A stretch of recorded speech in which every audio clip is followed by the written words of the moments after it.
함께 하나님 말씀 우리 나누도록 하겠습니다.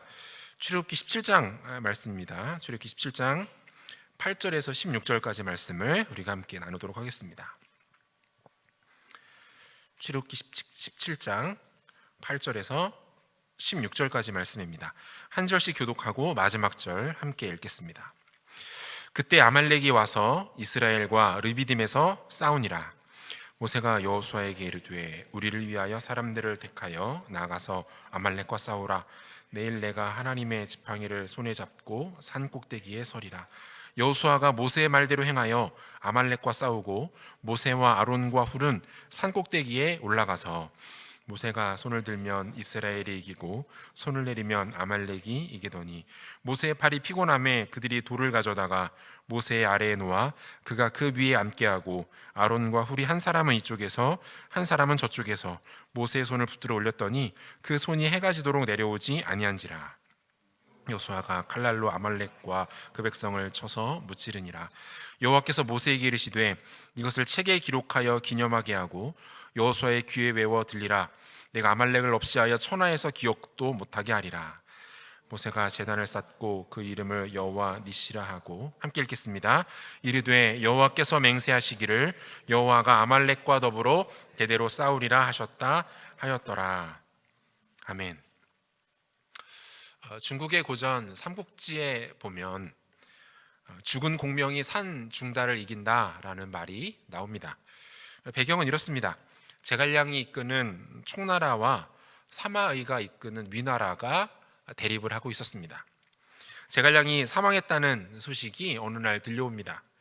사마의는 며칠 전 밤하늘을 보다가 북쪽에서 큰 별 하나가 지는 것을 보았던 것이 떠올랐습니다.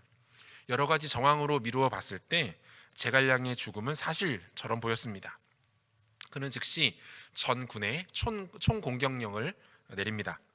기세 좋게 촉의 진영으로 쳐들어가던 그때 촉의 진영 한 복판에 우뚝 솟아있는 화려한 모양의 수레가 눈에 띄었습니다.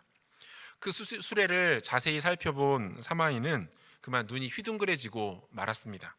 그 수레 위에는 죽은 줄로만 알았던 제갈량이 옷을 단정하게 차려입고 손에는 평소 군대를 지휘할 때 사용하는 부채를 들고 너무나도 기세 좋게 우뚝 서 있었기 때문입니다. 사마이는 또다시 제갈량의 계략에 속아 넘어갔다고 생각했습니다. 그는 즉시 혼비백산하여 군대를 불려 후퇴하기 시작합니다. 한참을 퇴각하던 중 부관 2명이 그에게 찾아옵니다. 뭔가 이상한 점을 발견했기 때문입니다. 제발 좀 진정하시고 저희의 말을 좀 들어보십시오 라고 말하자 사마이는 이렇게 대답했다고 합니다. 내 머리가 아직도 내 몸에 붙어 있느냐. 너무나도 두렵고 놀라웠던 거예요. 제갈량의 죽음은 사실이었습니다. 그는 죽기 직전 자신의 참모들을 불러 모아 한 가지를 당부합니다. 나의 죽음이 확인된 즉시 적군이 총공격을 해올 것이다. 이를 대비해서 높은 수레를 하나 만들고 나무로 인형을 깎아 그 위에 세워라. 나무 인형에는 내 옷을 입히고 손에는 내가 평소 들던 이 부채를 들려라. 일단 이것으로 적의 공격은 막을 수 있을 것이다. 사마이가 보았던 것은 무엇이었습니까? 제갈량의 모양을 본뜬 나무 인형이었던 것이죠. 그는 이번에도 제갈량의 계략에 보기 좋게 넘어가고 말았습니다. 하지만 이번에는 살아있는 제갈량이 아닌 죽은 제갈량에게 당하고 만 것이죠. 사람들은 이 이야기를 두고 죽은 공명이 산 중달을 이긴다라고 말했습니다. 여러분, 이 정도면 이 제갈량은 이 사마이에게, 아니 그 위나라 전체에게 그야말로 천적이라고 말할 수 있죠. 그에게는 상대를 제압하는 압도적인 승리의 요소가 있었던 것입니다. 손무가 쓴 중국의 병법서 손자병법에 보면 싸움에 있어서 가장 높은 수준의 기술은 부전이승, 즉 싸우지 않고 승리를 거두는 것이다 라고 되어 있는데요. 적들이 감히 공격하지도 못할 정도의 막강한 존재감을 갖추는 것만큼 강력한 전술은 없다라는 뜻입니다. 압도적인 승리의 요소가 있을 때 전쟁에서 이길 수 있습니다. 적군이 감히 넘보지도 못할 만한 존재감을 갖출 수 있다라는 거예요. 이런 압도적 승리의 요소는 제갈량에게만 있었던 것은 아닙니다. 하나님께서는 저와 여러분들에게도 이런 압도적인 승리의 요소를 허락하셨습니다. 다만 우리가 잘 알지 못할 뿐이고 알더라도 좀처럼 사용하지 않을 뿐입니다. 영적 전쟁에 있어서 압도적 승리의 요소 무엇입니까? 그것은 다름 아닌 기도입니다. 하나님 백성들에게는 기도가 능력이고 기도가 힘입니다. 기도가 싸움에 있어서 가장 중요한, 아니 유일한 무기라는 거예요. 지난주에 이어서 청소기 두 번째 시간인데요, 지난주와 동일한 본문을 갖고 이 단순하고 기초적인 명제, 기도가 능력이고 능력이 곧 기도라는 이 명제에 대해서 함께 묵상해 보도록 하겠습니다. 이스라엘 백성들은 지금 교활하고 악랄한 아말렉으로부터 공격을 받고 있습니다. 이 상황에서 이스라엘의 지도자인 모세는 두 가지 매우 중요한 결정을 내리는데요. 첫 번째, 여호수아를 불러서 군대를 조직하여 나아가 싸우게 합니다. 그리고 자신은 하나님의 지팡이를 들고 산으로 올라가죠. 본문 9절과 10절인데요. 모세가 여호수아에게 이르되 우리를 위하여 사람들을 택하여 나가서 아말렉과 싸우라. 내일 내가 하나님의 지팡이를 손에 잡고 산 꼭대기에 서리라. 여호수아가 모세의 말대로 행하여 아말렉과 싸우고 모세와 아론과 훌은 산 꼭대기에 올라가서 라고 돼 있어요. 여러분, 이 장면이 우리에게는 상당히 익숙한 장면이어서 그렇지 사실은 굉장히 이상한 결정입니다. 상식적으로 한번 생각을 해보세요. 전쟁이 일어났습니다. 2인자로 보이는 인물을 전장으로 내보냅니다. 그리고 자신은 비교적 안전해 보이는 산 위로 올라갑니다. 이 상황이 지도력이 제대로 발휘될까요? 리더가 비겁하게 안전한 곳으로 도망치는 것처럼 비춰지지는 않았을까요? 백성들이 이러한 지도자를 믿고 용맹하게 전장에서 싸울 수 있었을까요? 남겨진 백성들은 또 어떻습니까? 이러한 지도자의 결정에 불안감을 느끼지는 않았을까요? 게다가 모세가 산으로 올라갈 때 손에 들었던 것은 무엇입니까? 여호와의 지팡이, 하나님의 지팡이였어요. 여러분, 출애굽 상황에서 이 하나님의 지팡이는 어떤 의미를 가졌습니까? 하나님의 능력이 임하는 통로로 쓰임받았던 것이 바로 하나님의 지팡이였습니다. 그 지팡이를 통해서 애굽 땅에 무시무시한 10가지의 재앙이 임했죠. 홍해의 바다를 가르는데 쓰였던 지팡이가 바로 모세의 손에 들려 있었던 그 지팡이였어요. 그 지팡이는 산으로 올라갈 것이 아니라 전장 한복판으로 가야 했습니다. 그곳에서 능력을 발휘했어야 했죠. 모세에게 그럴 만한 용기가 없었다면 여호수아의 손에라도 그 지팡이를 들려주는 것이 마땅해 보입니다. 사실 이 장면은 쉽게 이해가 되지 않아요. 여러분, 모세는 왜 다소 불합리해 보이는 이런 결정을 내렸을까요? 왜 그는 직접 군사들을 지휘하지 않았을까요? 하나님의 능력을 상징하는 지팡이는 왜 현장이 아니라 전혀 엉뚱한 곳으로 갔던 것이죠? 여러분, 지금 모세는요, 합리적인 결정을 내리고 있는 것이 아닙니다. 대신에 그는 기도에 근거한 의사결정을 하고 있어요. 오해가 있어서는 안 됩니다. 기도하는 것이 곧 합리적인 의사결정이 아니다, 불합리한 것이다 라는 말을 드리는 것이 아니에요. 지금 모세의 결정은 기도 중심의 결정, 즉 어떤 상황이 벌어졌을 때 기도를 가장 중요하게 생각하는 선택이었다라는 겁니다. 산 위에 선 모세는 손을 높이 듭니다. 그러자 놀라운 일이 일어납니다. 본문 11절, 모세가 손을 들면 이스라엘이 이기고 손을 내리면 아말렉이 이기더니. 자, 여기에서 이 손을 들었다라는 행위에 대한 다양한 해석이 있을 수 있는데요, 하지만 가장 보편적이면서도 그 구약의 지지를 받는 해석은 손을 드는 행위 자체를 기도로 보는 것입니다. 손을 드는 것을 기도의 행위로 해석하는 거예요. 실제로 경건한 유대인들은 하나님께 기도할 때 자신의 손을 하나님을 향해 높이 올렸습니다. 높이 들었죠. 시편 28편 2절 보니까 내가 주의 지성소를 향하여 나의 손을 들고 주께 부르짖을 때에 나의 간구하는 소리를 들으소서라고 돼 있고요. 에스라 9장 5절과 6절 상반절에도 보니까 저녁 제사를 드릴 때에 내가 근심 중에 일어나서 속옷과 겉옷을 찢은 채 무릎을 꿇고 나의 하나님 여호와를 향하여 손을 들고 말하기를, 이렇게 돼 있어요. 뭐 이외에도 성경의 다양한 장면과 행위에 대한 묘사에 있어서 손을 드는 모습이 나타나는데요, 주로 어떨 때 손을 들고 있습니까? 그들은 기도할 때 손을 들었습니다. 지금도 마찬가지지만 하나님 앞에 우리의 손을 드는 행위는 무엇을 의미합니까? 하나님, 내가 주님을 맞아드리고 모셔드리기를 원합니다. 주님을 나의 주인으로 인정하며 고백합니다. 뭐 이런 뜻이죠. 또한 주님, 나에게는 아무런 소망도 희망도 없습니다. 두 손 들고 항복한 채 주께로 나아갑니다 라는 이런 자기 고백적 의미 아닙니까? 사랑하는 여러분, 모세가 지금 산 위에 올라가서 무엇을 하고 있습니까? 그는 하나님께 기도합니다. 지금처럼 이 긴박한 상황에서 그가 반드시 해야 하고 가장 먼저 해야 하는 것은 다름 아닌 기도였던 것이죠. 모세의 선택, 모세의 의사결정에 있어서 가장 최우선순위는 뭐였습니까? 기도였어요. 우리는 이러한 모세의 의사결정 프로세스를 좀 눈여겨볼 필요가 있습니다. 그는 지금 가장 다급하고 위급한 상황에서 기도 중심의 사고를 하고 있어요. 다시 말해서 기도에 근거한 의사결정 체계가 그에게서 작동하고 있었다라는 말입니다. 아말렉의 공격을 확인한 모세는 다음과 같이 판단하고 결정하는 거예요. 위기를 만났습니다. 이 위기의 상황에서 가장 먼저 자신이 할 수 있는 일과 자신이 할 수 없는 일을 그는 분별합니다. 지금 상황에서 나의 한계가 어디까지인가를 정확하게 고민하고 돌아보는 것이죠. 그 다음은 할 수 있는 일은 그 즉시 실행합니다. 젊고 지혜로운 여호수아를 불러서 급하게나마 군대를 구성하게 합니다. 그렇게 구성된 군대로 우선 급한 적의 공격을 막아내죠.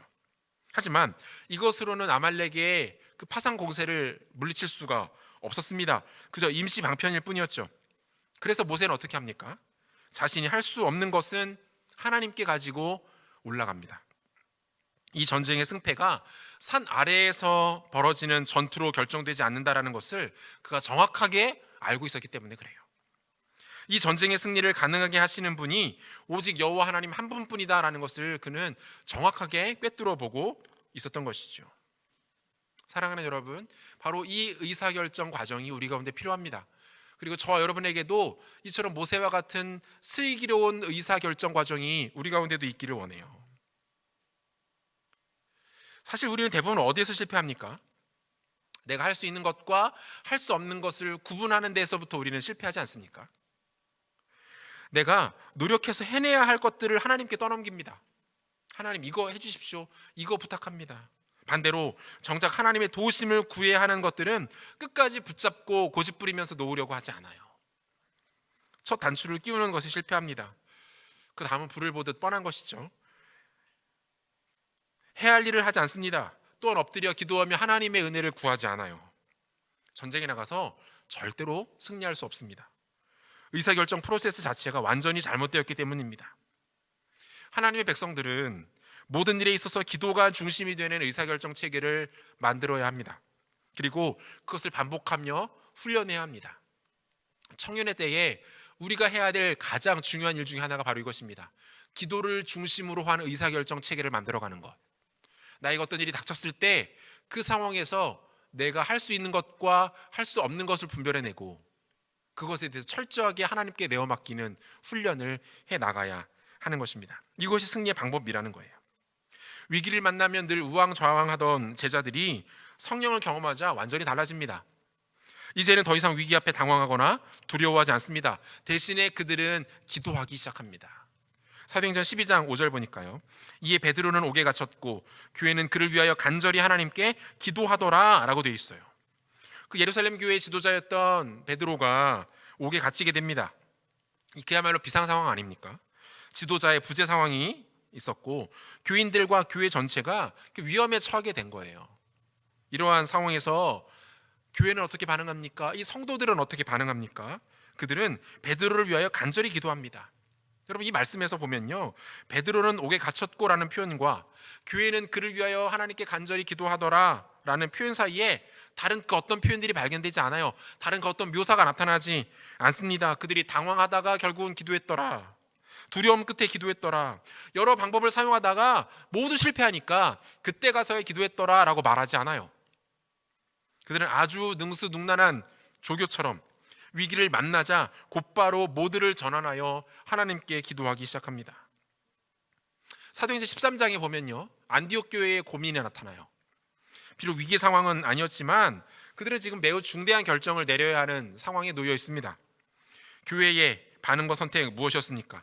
사도행전 13장 2절과 3절 보니까요, 주를 섬겨 금식할 때에 성령이 이르시되 내가 불러 시키는 일을 위하여 바나바와 사울을 따로 세우라 하시니 이에 금식하며 기도하고 두 사람에게 안수하여 보내니라.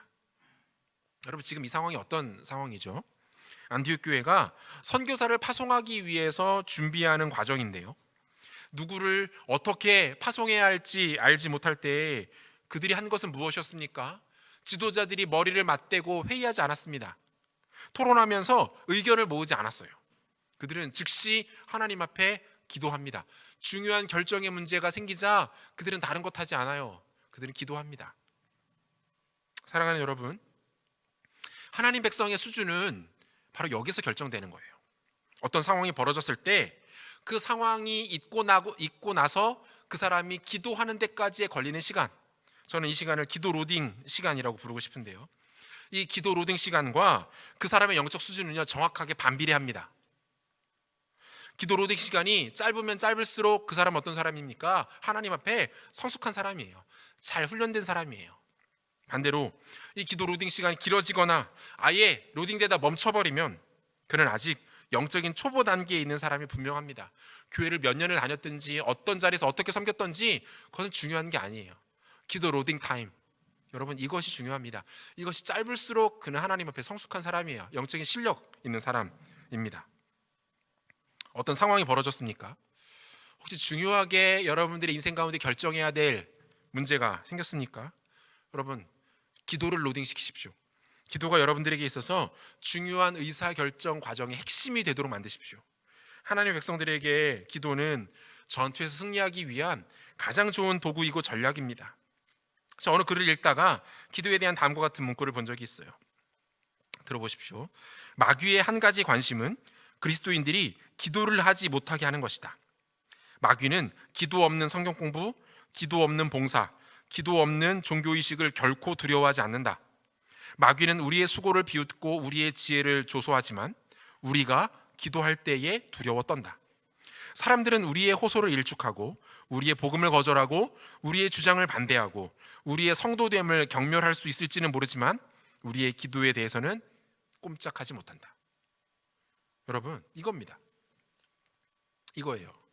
기도가 능력이고 능력은 오직 기도로부터 나옵니다. 예수님도 말씀하시잖아요. 기도 외에는 이런 능력이 나타날 수 없다. 기도가 성도에게 단 하나의 능력이라고 성경 전체가 우리에게 외치고 있습니다. 왜 기도하지 않습니까? 기도가 능력입니다. 이 명제에 대해서 오늘의 본문을 근거로 조금 더 확인해 보겠습니다. 두 가지로 정리합니다. 첫 번째, 기도의 현장성. 기도의 현장성. 기도는 현장에서 실시간으로 역사하는 능력입니다. 지금 우리가 하는 기도가 훗날 내 인생의 먼 미래의 어느 시점에도 분명한 의미가 있는 것이기도 하지만 기도하는 그 즉시 기도하는 현장에서 기도의 능력이 나타난다라는 것을 오늘의 본문은 우리에게 생생하게 보여주고 있어요. 보십시오. 모세가 손을 들면 이스라엘이 이겼습니다. 반대로 그의 손이 내려오면 아말렉이 이깁니다. 이 모습을 현장에서 지켜보던 모세와 아론 그리고 훌은 모세의 팔이 절대로 내려와서는 안 되게 해야 되겠다라고 생각을 합니다. 그래서 그들은 한 가지 방법을 구해내죠. 무엇입니까? 본문 11절과 12절. 모세가 손을 들면 이스라엘이 이기고 손을 내리면 아말렉이 이기더니 모세의 팔이 피곤함에 그들이 돌을 가져다가 모세 아래에 놓아 그가 그 위에 앉게 하고 아론과 훌이 한 사람은 이쪽에서 한 사람은 저쪽에서 모세의 손을 붙들어 올렸더니 그 손이 해가 지도록 내려오지 아니한지라. 이렇게 돼 있어요. 이들이 이러한 방법을 사용하면서까지 모세의 손이 내려오지 못하게, 즉 모세의 기도가 끊어지지 않도록 한 이유는 무엇이었습니까? 기도가 그 현장을 실시간으로 지배하는 것을 그들이 보았기 때문에 그래요. 모세의 기도가 그 전장의 모든 것을 지배하고 있었던 겁니다. 모세의 기도가 그 현장에 있어서 결정적인 영향력을 행사하는 것이었기 때문에 그래요. 손을 올리면 군대가 승리를 거두고 힘들어서 손을 내려버리면 그 즉시로 군대가 열세에 몰립니다. 그 모습이 눈앞에 뻔히 보이는데 어떻게 손을 내릴 수 있었겠습니까? 무슨 일이 있어도 손이 내려오지 못하도록 막아야 했던 것이죠. 여러분, 이게 기도입니다. 기도가 바로 이런 거예요. 기도는 판을 지배하는 것이고요. 기도는 현장을 실시간으로 바꾸는 힘이 있습니다. 여러분, 여기서 한 가지 오해가 있어서는 안 됩니다. 내가 기도하는 것마다 모든 것이 그 즉시로 나의 원함대로 바뀐다. 내가 기도하는 것마다 하나님이 바로바로 응답하셔서 바꿔주신다라는 것을 말하는 게 아니에요. 여러분, 이것은 기도 자체에 대한 오해 때문에 생겨나는 생각들입니다. 기독교의 기도는요, 무슨 램프의 요정을 불러내어서 소원을 비는 그런 저급한 수준의 주술적 기도가 아닙니다. 여러분, 기도하는 그 순간에, 기도하는 그 상황에서 가장 시급한 것은 무엇입니까? 그 순간에 가장 큰 변화를 만들어내야 되는 것은 무엇입니까? 나잖아. 나의 변화. 나의 변화. 기도하는 나 자신이 가장 결정적이고 중요하고 본질적인 대상 아닙니까? 그러므로 기도의 현장성이라는 것은 무엇을 말하는 거예요? 기도하는 그 자리에서, 그 시간에, 그 순간에 내가 변화된다는 것을 의미하는 거예요. 최근에 큰 어려움을 만나서 기도 제목을 저에게 나눠준 청년들이 여러 명 있습니다. 새벽마다 그 청년들을 위해서 이름 불러가면서 제가 기도해요. 그런데 제가 기도하면서 이 청년들 연락해서 상황을 확인하고 필요하면 만나서 교제하면서 놀라운 일들을 경험합니다. 그렇게 기도하는 청년들의 상황이 갑자기 좋아지거나 그 즉시로 문제가 해결되지 않아요. 그런데요, 바뀌는 것이 하나 있더라는 거예요. 뭔지 아십니까? 이들의 고백이 바뀌고 있어요. 말도 안 되게 힘들고 어려운 상황과 환경인데 얼마든지 하나님을 원망하고 떠나고 등을 돌려도 이상하지 않은 그런 상황인데요, 그들이 이 모든 상황을 믿음으로 견디고 있는 것들을 발견합니다. 그 쉽지 않은 상황에서 감사와 찬양의 고백이 그들의 입술에서 터져나오는 것들을 듣습니다. 여러분, 이 세상에서 가장 큰 변화는 어디서 일어납니까? 내 안에서 일어나는 거예요. 자신의 변화 아니에요? 상황이나 사건의 변화보다 더 근본적이고 획기적인 변화는 뭡니까? 내가 변화되는 거예요. 내가 변화되는 거. 여러분, 조던 피터스는 자신의 책 12가지 인생 법칙에서 자신의 변화를 이렇게 강조합니다. 지금 당신이 어디에 있는지 알아야 한다. 그래야 미래를 위한 계획을 세울 수 있다. 지금의 당신이 누구인지 정확히 알아야 한다. 그래야 한계를 극복할 수 있는 방법을 찾을 수 있다. 또 당신이 어디로 가고 있는지도 알아야 한다. 그래야 삶에서 혼돈을 줄이고 질서를 재정립하며 세상에 대한 희망을 품을 수 있다. 무슨 말입니까?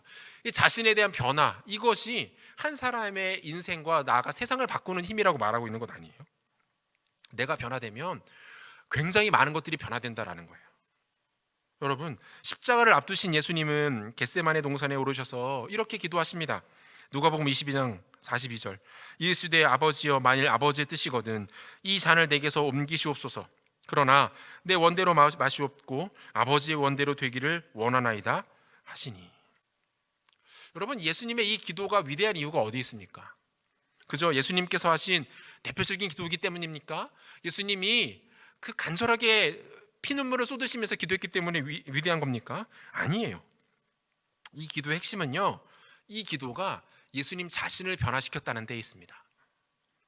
예수님께도 십자가는 꺼려지는 것이었고요, 감당하기 힘든 사건이었습니다. 외면하고 싶은 것이었어요. 하지만 주님은 겟세마네에서의 그날 밤 이 기도를 통해서 자신을 변화시키셨습니다. 기도를 통해서 상황을 바꾸지 않았어요. 오히려 자신을 변화시킵니다. 여러분, 무엇을 말할까요? 여러분, 기독교의 기도는요, 상황에 집중하지 않습니다. 기독교의 기도는 환경이나 사건이나 이벤트에 집중하지 않아요. 왜 그렇습니까? 기독교의 기도는 타 종교와는 달리 인간의 일방적인 외침이나 호소가 아니기 때문입니다. 기복을 바라는 기도가 아니기 때문에 그래요. 기독교의 기도는요, 아버지와의 대화입니다. 나를 가장 깊이 정확하게 잘 알고 계신 분과의 교제이고 소통이 기독교가 말하는 기도입니다. 우리가 기도해야 할 이유가 바로 여기에 있는 것이죠. 우리의 기도가 강력한 이유가 바로 여기에 있는 겁니다. 뭡니까? 우리의 기도를 들으시는 하나님의 관심이 어디에 있는 거예요? 나의 변화에 있는 거예요. 나의 상황, 환경, 사건의 변화, 이것은 그분의 관심이 아닙니다. 그분은 얼마든지 이것을 마음대로 바꾸실 수 있는 분이세요. 그런데 그분이 자신의 뜻대로 되지 않는 단 한 가지가 기도를 통해 나타납니다. 뭡니까? 우리가 그분 앞에 변화되는 일들. 기도할 때에 우리는 그분 앞에 순복하게 됩니다. 순종하게 됩니다. 나의 욕심을 내려놓습니다. 나의 의지를 꺾습니다. 나의 교만함을 깨닫고 그분께 전적으로 나아가 엎드릴 수 있게 되는 것이죠. 우리 주님의 관심이 바로 여기 있다는 거예요. 사랑하는 여러분, 우리가 기도하는 것마다 다 응답되지 않을 거예요. 우리가 원하는 것마다 그 일들이 우리에게 실시간으로 즉시 일어나지 않을 겁니다. 그것은 왜 그렇습니까? 우리의 기도가 약해서도 아니고요, 하나님이 나를 사랑하시지 않기 때문도 아닙니다. 하나님의 관심이 거기에 있지 않기 때문에 그래요. 기도의 가장 강력한 힘은 나를 바꾸는 데 있다라는 겁니다. 사랑하는 여러분, 여러분들이 기도하기 위해서 순종하는 마음으로 의지를 드리고 시간과 장소를 구별하여 그분 앞에 나아가는 그 순간부터 역사는 시작됩니다. 내가 바뀌는 일들이 일어나게 됩니다. 이것이 기도의 현장성입니다. 기도의 현장성을 맛보시고 누리시는 여러분들 되시기를 소원합니다. 기도가 능력일 수밖에 없는 이유 두 번째, 기도의 복음성 때문이에요. 기도의 복음성, 이 말이 좀 어려울 수 있는데요. 기도의 복음성, 이게 무슨 뜻입니까? 기도라는 이 하나님께 나아가는 우리의 행위 자체가 복음의 본질과 매우 밀접하게 연결되어 있다, 이런 뜻입니다. 이 내용은 오늘 본문의 결론부를 살피면서 정리를 해볼 수 있을 것 같은데요. 이 아말렉과의 전투 내러티브 결말은 이렇습니다. 아론과 훌의 도움으로 모세의 팔은 다시 내려오지 않았고요, 이스라엘이 아말렉을 완벽하게 압도합니다. 본문 13절입니다. 여호수아가 칼날로 아말렉과 그 백성을 쳐서 무찌르니라. 이 구절을 원문으로 보면 이 무찌르다라는 뜻의 히브리 동사에 이 접두어 하나가 붙어 있는 것이 발견이 되는데요. 이 접두어가 바로 앞에 등장하는 동사와의 연결성을 강조하는 역할을 하는 접두어가 사용됩니다. 다시 말해서 12절에서 모세가 손을 들어 올린 행위를 통해서 대적들을 끝내 무찌를 수 있었다라는 의미를 이 접두어가 표현한다라는 거예요. 여호수아가 이끌었던 이스라엘 백성의 승리가 단지 전투에 있었던 것이 아니다라는 것을 보여주는 것이죠. 그들의 승리가 곧 기도의 능력이었다라는 것을 강조합니다. 하나님은 이스라엘 백성들로 하여금 이 놀라운 승리를 기념하고 기록하며 기억하게 하십니다. 모세 또한 이것을 기념하기 위하여서 하나의 제단을 쌓는데요, 그 제단의 이름은 여호와 니시였어요. 여호와 니시. 이 여호와 니시를 문자 그대로 번역하면 여호와는 나의 깃발, 여호와는 나의 깃대라는 뜻이 됩니다. 여기에서 이 니시라는 이 명사가 참 이제 재밌는데요. 이 원형은 네스라는 단어예요. 네스가 격변화를 해서 니시라는 단어가 된 건데요. 출애굽 과정에서 이 네스라는 단어가 또 한 차례 매우 의미 있게 사용되는 내러티브가 있습니다. 민수기 21장 4절에서부터 9절까지에 걸쳐 소개되고 있는 놋뱀 사건이 바로 그것입니다. 이스라엘의 불순종과 죄악에 대하여 하나님의 징계가 내려집니다. 징계의 방식은 불뱀이었어요. 불뱀에 물려 죽어가는 백성들을 차마 지켜볼 수만 없었던 모세가 하나님께 긍휼을 구합니다. 이때 하나님께서 죽어가던 이스라엘 백성들을 구원하신 방법, 그것은 무엇이었습니까? 놋뱀을 만들어서 장대 위에 높이 매달게 하십니다. 그리고 한 가지를 요구하세요. 뭡니까? 그것을 쳐다보라. 장대 위에 높이 매달린 놋뱀을 쳐다보라. 그러면 살 것이다. 아무런 이유도 조건도 없었습니다. 그저 장대 위에 달린 놋뱀을 쳐다보기만 하면 그들은 살 수 있었어요. 민수기 21장 9절 보니까요, 모세가 놋뱀을 만들어 장대 위에 다니 뱀에게 물린 자가 놋뱀을 쳐다본즉 모두 살더라. 여러분, 바로 이 장면에서 제가 조금 전에 소개해드렸던 이 네스라는 단어가 등장해요. 어디에 쓰였을까요? 이 네스가 놋뱀을 매달았던 장대, 그죠? 장대가 바로 이 네스입니다. 아말렉과의 전투에서 승리가 가능했던 이유는 높이 들려있던 모세의 손, 즉 모세의 기도 때문이었고요. 그리고 모세는 이 사건을 가리켜서 여호와의 깃발, 여호와의 깃대라고 이름 지었습니다. 여러분, 이 두 사건의 연관성 좀 감이 오십니까? 모세의 높이 들린 손으로 승리하는 것과 장대 위에 달린 놋뱀을 바라보는 것으로 구원을 받는 것이 본질적으로 같은 개념이라는 거예요. 같은 의미를 갖는 행위다라는 것을 보여주고 있는 것입니다. 장대 위에 달린 놋뱀을 믿는 마음으로 바라보는 행위는 곧 치열한 전쟁터 한복판에서 하나님께 기도하는 행위와 동일하다라는 것을 보여주고 있는 거예요. 다시 말해서 장대 위에 높이 달린 놋뱀을 바라봄을 통해 구원받은 사람은요, 이제부터 그 사람은 어떤 삶을 자신의 삶에서 할 수 있게 되는 것입니까? 산 위에 높이 들린 손으로 말미암는 승리, 즉 기도의 능력을 통한 승리의 삶을 살 수 있게 된다라는 것을 보여주고 있는 것입니다. 여러분, 기도하는 행위는 구원을 가장 확실하게 보여주는 행위입니다. 한 사람이 하나님께 기도한다는 것은 그 사람이 얼마나 자신이 허락되어진 구원을 풍성하게 누리고 있는지를 보여주는 가장 명확한 증거라는 거예요. 네스, 여호와의 깃발과 높이 들린 장대가 하나로 모아지고 있는 것이죠. 사랑하는 여러분, 기도는 복음으로 가능하고 복음으로 이루어지고 복음으로 귀결됩니다. 복음과 기도는 떼어서 생각할 수 있는 개념이 아닙니다. 기도하는 사람은 반드시 십자가 위에 달린 그리스도를 바라봅니다. 늘 그분의 놀라운 희생과 자신에게 부어진 그분의 긍휼을 기억하며 기도합니다. 또한 그 십자가의 은혜와 사랑을 제대로 경험한 사람이라면 그는 반드시 기도의 자리로 나아가 자신을 향해 부어지는 하나님의 대속의 사랑과 은총을 노래하지 않을 수 없게 됩니다. 여러분, 복음은 기도를 가능하게 해요. 복음을 받아들인 사람은 진지하게 기도한다는 거예요. 기도한다는 것은 곧 복음을 나의 것으로 받아들였다는 것을 의미합니다. 저를 비롯해서 제가 이제까지 보았던 회심한 수많은 사람들, 믿음으로 예수 그리스도를 영접함으로 말미암아 하나님의 자녀가 되었던 수많은 사람들에게 나타났던 빼놓을 수 없는 공통적인 특징이 뭔지 아십니까? 그들이 회심하고 그리스도를 만난 그 즉시 그들은 기도하는 삶을 살기 시작했다는 겁니다. 강요하거나 요구하지 않았어요. 과제로 내주지 않았습니다. 자연스럽게 그들은 기도하는 자리로 나아가 하나님 앞에 엎드려서 구원의 은총을 노래했고, 자신의 모든 것 되신 하나님께 자신의 문제를 내어 맡겼고, 자신의 삶을 기도로 주님께 내어드리면서 기도를 통해 하나님을 깊이 알아가는 삶을 살아가기 시작했다는 거예요. 여러분, 여러분의 일상에서 기도가 멈췄다는 것은 여러분이 지금 영적으로 심각하게 병들었다는 것을 말합니다.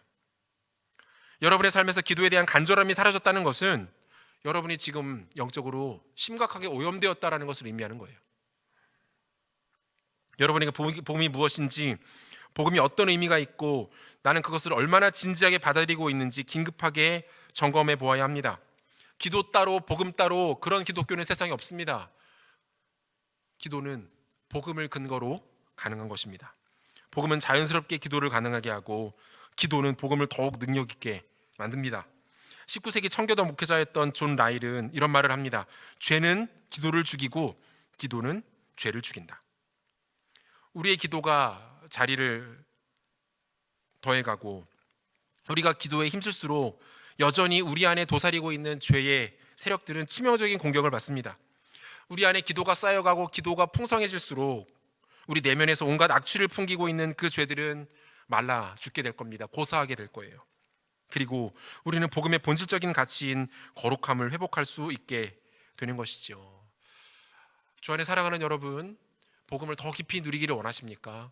복음의 능력이 오늘 나의 삶의 현장에 생생하게 나타나는 것 여러분 원하십니까? 기도가 필요합니다. 기도하면 회복됩니다. 기도는 구원받는 자의 특권이자 의무입니다. 우리가 기도할 때 힘이 생기지만 기도하지 않으면 무능해집니다. 구원받은 하나님 백성이 기도하지 않고 기도를 못할 이유는 이 세상에 존재하지 않습니다. 기도가 복음과 아주 깊이 관련되어 있기 때문입니다. 기도를 통해 여러분의 복음을 확인하십시오. 기도를 통해서 여러분이 복음 안에 있다라는 사실을 증명해내십시오. 그것이 오늘 성경이 우리 가운데 알려주며 요구하는 바이기도 합니다. 말씀 마무리하려고 하는데요, 여러분 말씀드린 것처럼 오늘 지금 이 시간이 온라인으로 드려지는 마지막 예배입니다. 다음 주부터는요, 우리가 늘 그랬던 것처럼 그레이스홀에서 모여서 예배할 겁니다. 설교 듣고 같이 찬양도 하고 뜨겁게 같이 기도도 할 겁니다. 마지막에 우리가 하나님께 봉헌하면서 우리가 주의 움직이는 교회라는 것도 함께 모여서 선포할 겁니다. 하지만 이러한 일상으로의 복귀 과정에서 우리는 지금까지 우리가 고민하지 못했던 한 가지 중요한 사실들에 대해 새롭게 고민해야 합니다. 우리는 포스트 코로나 시대를 준비해야 합니다.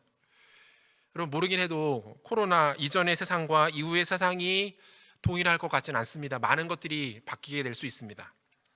그리고 그 변화가 어디서부터 어떻게 얼마나 올지는 아무도 예측할 수 없습니다. 예측되지 않는 상황을 그리고 대상을 대비한다는 것은 쉬운 일이 아닙니다.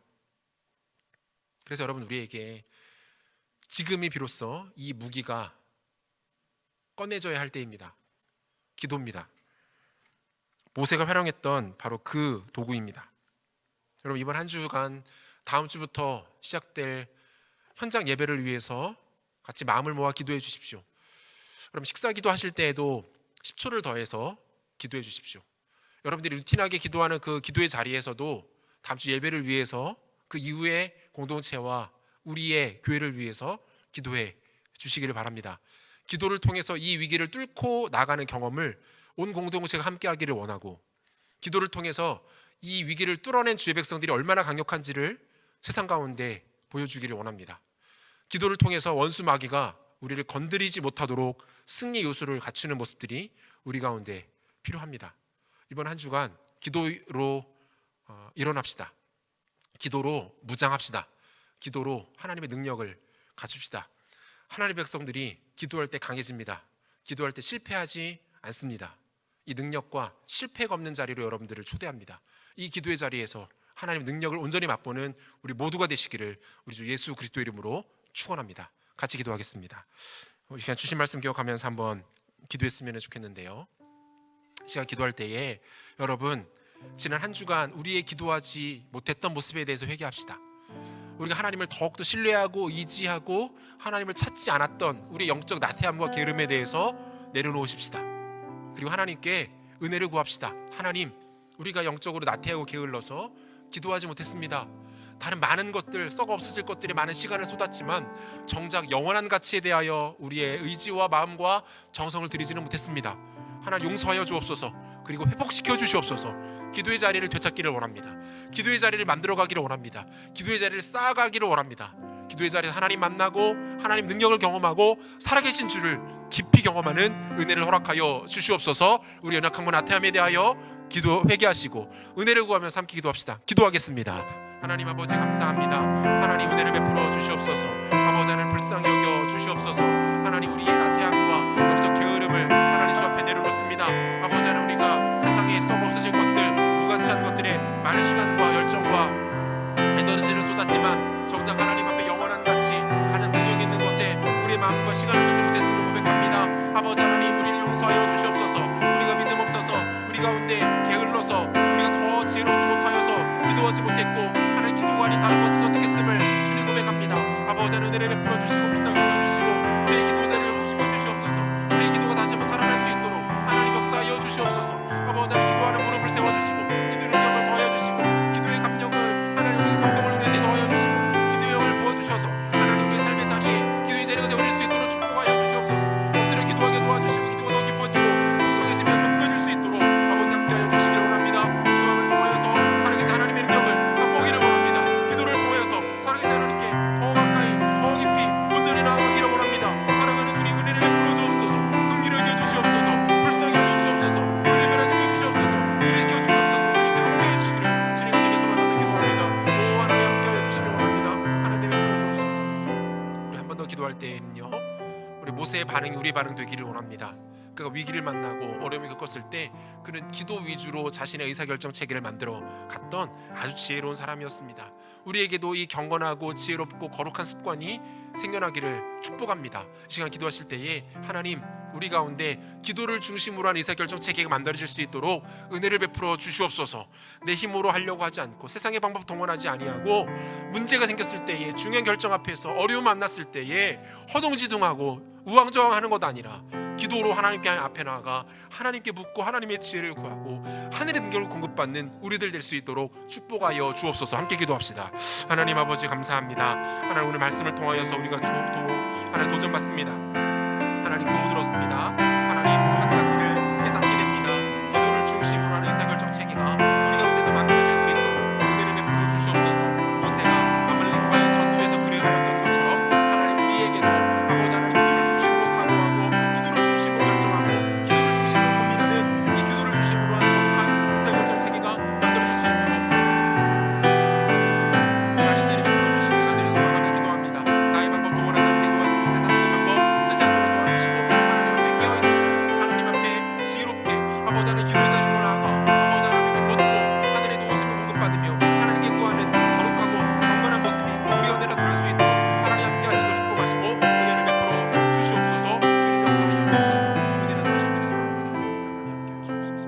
놀라우신 하나님, 참 감사합니다.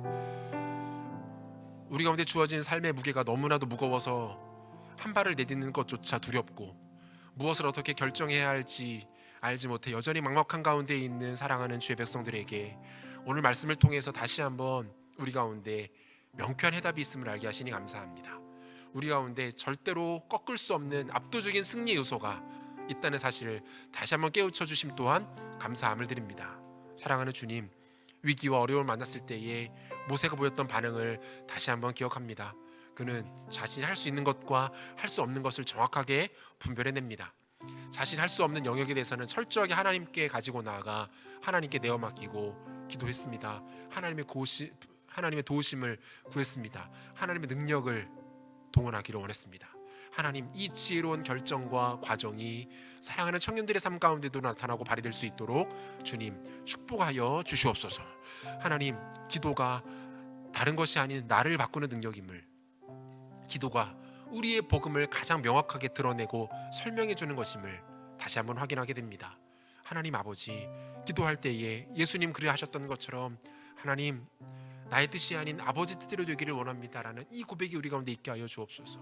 우리의 고백이 달라지게 도와주시고, 우리의 순종이 달라지게 도와주시고, 우리 결단이 달라지게 도와주시고, 우리의 반응이 달라질 수 있도록 기도하는 그 자리 가운데, 그 현장 가운데 놀라운 일들을 나타내 주시옵소서. 기도를 통하여 우리의 복음이 더욱더 능력 있게 되어지기를 원하고 풍성해지기를 원하고 구원의 감격과 기쁨이 다시 한번 되살아나기를 간절히 원합니다. 하나님, 기도의 자리에 머물러 하나님 만나기를 게을리하지 않게 하시고 하나님과 깊이 교제하는 것들을 포기하지 않는 지혜로운 주의 백성들 될 수 있도록 하나님 마음껏 축복하여 주시옵소서. 주님 감사합니다. 다음 주부터 우리가 드디어 한 자리에 모여서 예배할 수 있게 하심을 감사합니다. 많은 어려움과 번거로운 과정들이 있을 것입니다. 하지만 지혜롭게 준비하게 하시고 무엇보다 온 공동체가 기도로 마음을 모아 다음 주 함께 모여 예배드리는 그 시간을 사모함으로 기도하며 기다릴 수 있도록 하나님 축복하여 주시옵소서. 힘있게 찬양하고 또 기도하고 서로의 또 얼굴을 보며 눈을 마주치며 교제하는 이 기쁨의 잔치자리 가운데 하나님 우리를 초대하여 주셔서 함께 모여서 예배할 수 있는 놀라운 은혜가 나타나도록 은혜를 베풀어 주시기를 원합니다. 사랑하는 주님, 사랑하는 청년들, 저들의 삶과 일상과 미래를 주님 주께 내어드립니다. 아버지 하나님, 건강의 복을 더하여 주시고 좋은 기회들이 삶 가운데 넘쳐날 수 있도록 도와주시옵소서. 가정 가운데 평안과 위로와 은혜로 함께하여 주시옵소서. 아버지 하나님, 만남의 복을 허락하셔서 좋은 사람들을 많이 만나게 도와주시고 하나님께서 허락하신 귀중한 만남을 통하여서 주께 허락하시는 풍성한 은혜와 또 교제를 누리는 저들 될 수 있도록 하나님 축복하여 주시기를 원합니다. 정성스럽게 구별해드린 예물들의 손길들이 있습니다. 아버지 하나님, 마음껏 축복하셔서 어려움이 없게 도와주시고 하나님 앞에 더 귀한 것들을 기쁨으로 드릴 수 있는 저들의 삶 인생 되도록 은혜 더하여 주옵소서. 드려진 예물이 우리 주님 기쁘신 곳에, 하나님의 복음과 영광이 드러나는 곳에, 교회가 세워지는 곳에 영혼들이 주께 돌아온 일 가운데 아름답게 쓰일 수 있도록 주님 역사하여 주시옵소서. 지금 우리 주 예수 그리스도의 은혜와 하나님의 사랑하심과 성령의 위로하시고 교통하시는 역사가 기도가 능력이고 우리의 능력이 곧 기도임을 깨달아 하나님 앞에 기도의 자리로 나아가 기도의 현장성과 복음성을 누리며 기도로 승리의 삶을 살아가기를 간절히 사모하며 예배를 참여한 사랑하는 청년들 머리 위에 모든 성도들 가운데 이제로부터 영원토록 함께 있을지어다. 아멘.